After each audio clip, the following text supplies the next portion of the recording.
Imagine करिए कि आपके सामने मैंने 2 लैडर्स रखी हैं, यानी 2 सीढ़ियाँ रखी हुई है, जिसमें एक सीढ़ी ऐसी है जिसके जो स्टेप्स हैं उनके बीच बहुत छोटा-छोटा गैप है, और वही जो दूसरी सीढ़ी है उसके अंदर के जो स्टेप्स हैं उनमें काफी बड़ा गैप है। तो आप उन दोनों में से किसको चूज करेंगे? अब इस बात को ध्यान रखिएगा कि ये दोनों सीढ़ियाँ आपको आपके गोल तक पहुंचाती हैं। अब ज्यादातर केस में तो लोग उसी सीढ़ी को चूज करेंगे जिसके अंदर के जो स्टेप्स हैं उनके बीच कम गैप है, क्योंकि इस तरीके से किसी भी सीढ़ी पर चढ़ना और अपने गोल तक पहुंचना आसान हो जाता है। और यही सेम चीज हमें जेम्स क्लियर अपनी एटॉमिक हैबिट बुक में समझाते हैं, जिसमें वो बताते हैं कि ये सेम सीढ़ियों के स्टेप्स एक्चुअली में दर्शाते हैं आपके उन डेली कंसिस्टेंट एक्शंस को जो आप अपने गोल तक पहुंचने के लिए लेते हैं, और उस 1% इम्प्रूवमेंट को जो आप खुद में रोज लेकर आते हैं, और साल के आखिरी में यही 1% इम्प्रूवमेंट आपको एक बहुत बड़े चेंज में दिखाई देती है।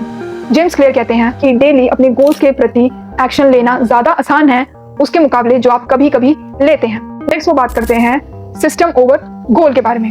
अब इस पॉइंट को समझने के लिए एक्सरसाइज का एग्जाम्पल लेना बहुत ही आसान होगा। हमारे लिए जितना जरूरी है कि हम अपनी ड्रीम बॉडी को अचीव करें, उससे काफी ज्यादा जरूरी है कि हम लंबे समय तक अपने अंदर एक्सरसाइज करने की हैबिट को फॉलो करते रहें, क्योंकि ज्यादातर लोग अपने आउटकम के बारे में सोच कर एक हैबिट को फॉलो करते हैं, और जब वो उस आउटकम को अचीव कर लेते हैं उसके बाद वो उस हैबिट को छोड़ देते हैं, जिससे उन्होंने जहाँ पर शुरू किया होता है वो वापस वहीं पर पहुंच जाते हैं। तो ये बहुत इंपॉर्टेंट है कि जितना आप आउटकम के बारे में सोचते हैं उससे काफी ज्यादा अपने डेली एक्शन पर ध्यान दें।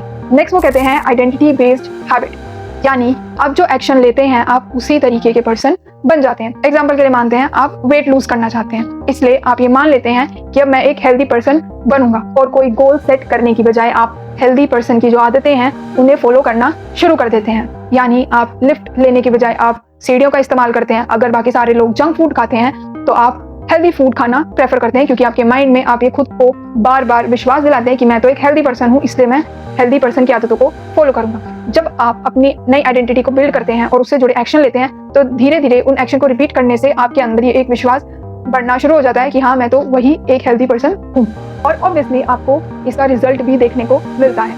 नेक्स्ट बात करते हैं हैबिट लूप के बारे में। हैबिट लूप में 4 पॉइंट्स होते हैं जिन्हें फॉलो करके आप किसी भी नई आदत को बिल्ड कर सकते हैं। इन 4 पॉइंट्स में आते हैं Q, crave, response, reward. Q यानी अपने आप को हैबिट के बारे में याद दिलाना। एग्जाम्पल के लिए मानते हैं कि आप सुबह उठे हैं और आपने देखा कि आपके साइड में शूज पड़े हुए हैं, जिससे आपको याद आता है कि मुझे तो रनिंग के लिए जाना है। सेकंड आता है क्रेव, यानी खुद को उस हैबिट के लिए मोटिवेट करना। अब शूज को देखने के बाद आप जब सामने देखते हैं तो वॉल पर या तो आपके फेवरेट पर्सन की फोटो लगी है जिसकी तरह आप खुद को बनाना चाहते हैं, या फिर कोई कोट लिखा हुआ है जिससे आप मोटिवेटेड फील करते हैं। नेक्स्ट आता है रिस्पॉन्स, यानी कि जैसे ही आपको अपनी हैबिट के बारे में थोड़ा मोटिवेटेड फील होता है तो आप बिना किसी सेकंड थॉट के उस हैबिट को परफॉर्म करना शुरू कर देते हैं, यानी हैबिट से रिलेटेड एक्शन को लेना शुरू करते हैं, और उसके बाद आपको मिलता है रिवॉर्ड। अब ये रिवॉर्ड आप एज अ फ्रेश फीलिंग को भी कह सकते हैं, या फिर उस हैबिट को परफॉर्म करने के बाद खुद को फेवरेट फ्रूट खिलाकर भी आप रिवॉर्ड दे सकते हैं। सेम जब आप किसी हैबिट को छोड़ना चाहते हैं तो इस सेम हैबिट लूप के जो पॉइंट्स हैं उनके लॉ को आप रिवर्स कर देते हैं।